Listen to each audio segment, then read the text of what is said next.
So hello guys, आज की इस वीडियो में मैं पोकेमॉन मास्टर जर्नीज के एपिसोड 9 की स्टोरी हिंदी में बताने वाली हूँ। तो चलो वीडियो को शुरू करते हैं।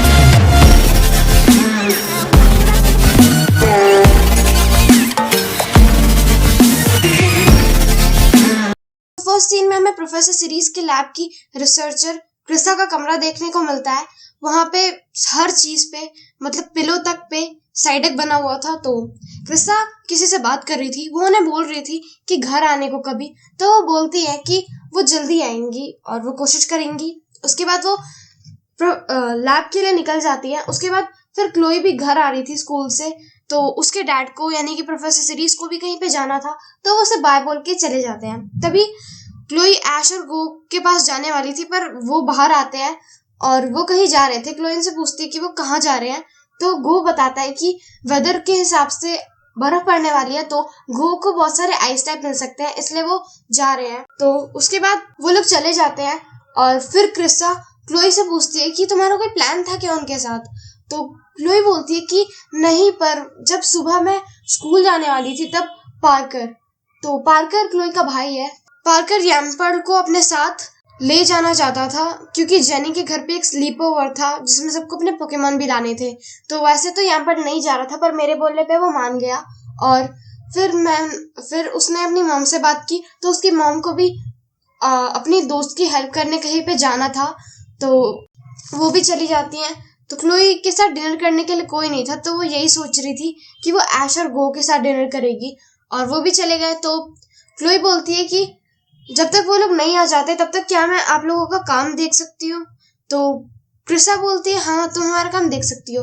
तो वो काम करने लगते हैं और क्लोई उनका काम देख रही थी। तभी एयर सर्कुलेटर में एक प्रॉब्लम आ जाती है, तो वो लोग जाते हैं उसे ठीक करने। उसमें सॉबल बैठा था, सॉबल ने गलती से एक स्विच ऑफ कर दिया था, वो लोग उसे ऑन करके वापस आ जाते हैं। फिर क्लोई उनका काम वापस से देख रही थी, तो क्रिसा का काम खत्म हो जाता है। तो और शाम भी हो जाती है, पर ऐश और गो घर पे नहीं आए थे। तो क्रिसा क्लोई को बोलती है कि तुम मेरे घर आना चाहो तो तुम आ सकती हो, मतलब कल तुम मेरे घर से स्कूल भी जा सकती हो और मैं तुम्हारे बाल भी बनाने में मदद कर दूंगी। तो क्लोई मान जाती है। तो वो दोनों क्रिसा के घर जा रहे थे, वो बहुत कुछ खरीदते हैं रास्ते में और फिर वो घर आते हैं। घर बाहर से जितना अच्छा लग रहा था उतना ही सामान इधर उधर पड़ा था अंदर से। तो क्लोई क्रिसा को बोलती है कि आपको साइडक बहुत पसंद है ना, इसलिए यहाँ पे इतने सारे हैं, आप एक साइडक क्यों नहीं पकड़ती। तो वो बोलती है कि शायद मैं पकड़ूं बाद में, तो फिलहाल डिनर करते हैं। तो दूसरी तरफ गो को अभी तक एक भी आइस टाइप नहीं मिला था और उन दोनों को भूख लग रही थी, तो वो डिनर करने के लिए जा रहे थे, जगह ढूंढ रहे थे। फिर ईवी एक फोटो गिरा देती है। क्लोई उसे वापस रखने आ रही थी, वो देखती है कि इसमें एक लड़का है, एक साइडक है और क्रिसा भी है। तो फिर वो लोग डिनर करते हैं और ऐश और गो जहाँ खाना खा रहे थे वहां एक लड़का भी था जिसके साइडक ने स्कार्फ पहना हुआ था और उसके सर में दर्द होता है और साइकिक अटैक हो जाता है उससे।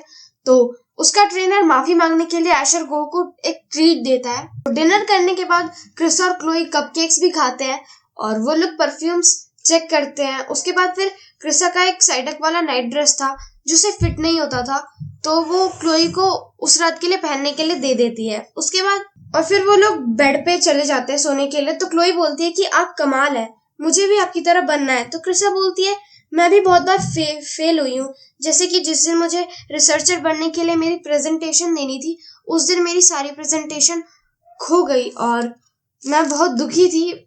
बर्फ पड़ रही थी और मैं बेंच पे बैठी थी, तभी एक साइडक आया और उसने अपना स्कार्फ मेरे ऊपर डाल दिया। तो तभी उसका ट्रेनर आता है और मेरे को बताता है कि ये उसका साइडक है और इस जो भी लोग को ठंड लगती है उन्हें हेल्प करना पसंद है।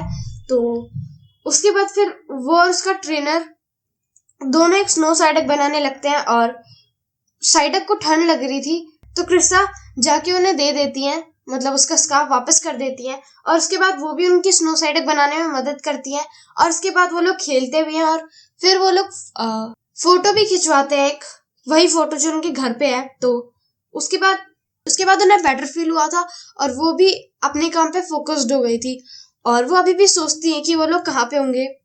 फिर वो लोग सुबह सो के उठते हैं और क्लोई घर पे आती है और वो ऐश और गो तो फिर ब्रेकफास्ट कर रहे थे वो दोनों। तो क्लोई गो से पूछती है कि कितने आइस टाइप पकड़े तुमने गो। तो गो का फेस वियर्ड हो जाता है क्योंकि उसने एक भी नहीं पकड़ा था। और वो दोनों क्लोई को बताते हैं कि उन्हें एक बंदा मिला जिसने उन्हें ट्रीट दी थी, और उसके पास एक साइड भी था जिसने स्कार्फ पहना हुआ था। तो क्लोई उसके बारे में पूछने लगती है, और फिर वो लोग उस बंदे को ढूंढने चले जाते हैं। फिर बहुत ढूंढने पर भी जब वो नहीं मिलता तब वो लोग बेंच पे बैठ जाते हैं, मतलब क्लोई बैठ जाती है। तो उसके बाद उसके भी ऊपर एक स्कार्फ आता है, और यस वो भी साइडक का था। तो फिर से वही लड़का आता है और क्लोई पहचान लेती है कि वही है, और वो बोलती है कि तुम्हें किसी से मिलना होगा, उस लड़के को बोलती है वो। और फिर वो लड़का और साइडक उसका और गो और ऐश और क्लोई भी क्रिस्टा के घर जाते हैं, और वो बर्फ साफ कर रही थी क्रिस्टा। तो क्लोई क्रिस्टा को बुलाती है, तो क्रिस्टा देख के शॉक हो जाती है और बोलती है कि मुझे नहीं लगा था कि मैं तुमसे वापस मिलूंगी। तो और वो उसकी तरफ जाके उसे गले लगा लेती है, किसको, साइडक को। तो क्लोई की धरती हिल चुकी थी। उसके बाद अगले दिन से क्रिस्टा बहुत खुश थी और वो क्लोई को बहुत बार थैंक्स भी बोलती है।